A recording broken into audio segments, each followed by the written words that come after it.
नमस्कार, मेरा नाम है आदित्य चौहान और आप देख रहे हैं इंडिया न्यूज़ का डिजिटल प्लेटफॉर्म। आज मुंबई में जो कुछ हो रहा है उसे पूरा देश देख रहा है। महाराष्ट्र सरकार की बेशर्मी, महाराष्ट्र सरकार के एक्शन, महाराष्ट्र सरकार के फैसले, इन सब को पूरा देश बदले की कार्रवाई मान रहा है। कंगना रनौत, क्या कसूर है उनका? उन्होंने सुशांत के बारे में मुखर होने की कोशिश की, उन्होंने महाराष्ट्र सरकार के बारे में बोला, यही कसूर है उनका? कंगना रनौत ने जिस ऑफिस को अपनी मेहनत से सालों में बनाया, 48 करोड़ रुपए की जिसमें लागत लगी, उसे एक ही झटके में बीएमसी वालों ने तोड़ के तहस नहस कर दिया। क्रेन चली, बुलडोजर चले, हथौड़े चले, ड्रिलिंग मशीन चली, 2.25 घंटे के अंदर सब कुछ बिखर गया। मात्र 24 घंटे के अंदर बीएमसी ने 2 नोटिस चिपकाए, कंगना के मुंबई आने का इंतजार भी नहीं किया और उनके ऑफिस को बर्बाद करके रख दिया। क्या सिर्फ मुंबई में कंगना का इकलौता घर है जिसमें इलीगल तरीके से कंस्ट्रक्शन हो रखा है, जिसमें नॉर्म्स का पालन नहीं किया गया? और अगर ऐसा भी है तो क्या सिर्फ 24 घंटे के अंदर एकदम से त्वरित कार्रवाई होनी चाहिए? जैसे ही कंगना के वकील हाईकोर्ट पहुंचे, हाईकोर्ट ने बीएमसी के इस एक्शन को फौरन रुकवा दिया और उनसे रिपोर्ट मांगी कि आप जवाब दीजिए कि आखिर ये क्यों हो रहा है। दोस्तों, कंगना रनौत के दिल पर क्या बीत रही होगी? कंगना रनौत ने महाराष्ट्र सरकार के खिलाफ अब ओपन चैलेंज कर दिया है, खुली चुनौती दे दी है। कंगना ने एक वीडियो ट्वीट किया है।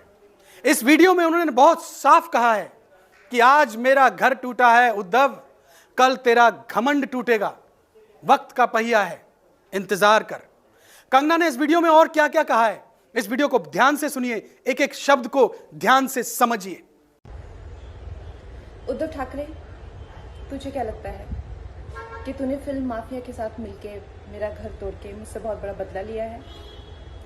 आज मेरा घर टूटा है, कल तेरा घमंड टूटेगा। ये वक्त का पहिया है, याद रखना, हमेशा एक जैसा नहीं रहता। और मुझे लगता है कि तुमने मुझ पर बहुत बड़ा एहसान किया है, क्योंकि मुझे पता तो था कि कश्मीरी पंडितों पे क्या बीती होगी।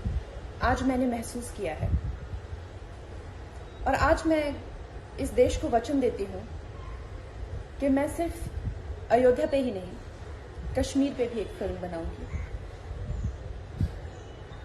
और अपने देशवासियों को जगाऊंगी, क्योंकि मुझे पता था हमारे साथ होगा तो होगा, लेकिन मेरे साथ हुआ है, इसका कोई मतलब है, इसके कोई मायने हैं। और उद्धव ठाकरे, ये जो क्रूरता और ये जो आतंक है, अच्छा हुआ ये मेरे साथ हुआ, क्योंकि इसके कुछ मायने हैं। जय हिंद, जय महाराष्ट्र। आपने ये वीडियो सुना? कंगना रनौत अब कह रही है कि मैं फिल्म सिर्फ अयोध्या पे ही नहीं बनाऊंगी, कश्मीरी पंडितों पर भी बनाऊंगी। दोस्तों, कश्मीरी पंडितों का जिक्र उन्होंने क्यों किया? चूंकि कश्मीरी पंडितों को जम्मू कश्मीर से, उनके घर से भगा दिया गया, दिन दहाड़े कत्ल किया गया, उनको बहन बेटियों की इज्जत आबरू पर हमला किया गया और उन्हें कश्मीर छोड़ने पर मजबूर किया गया।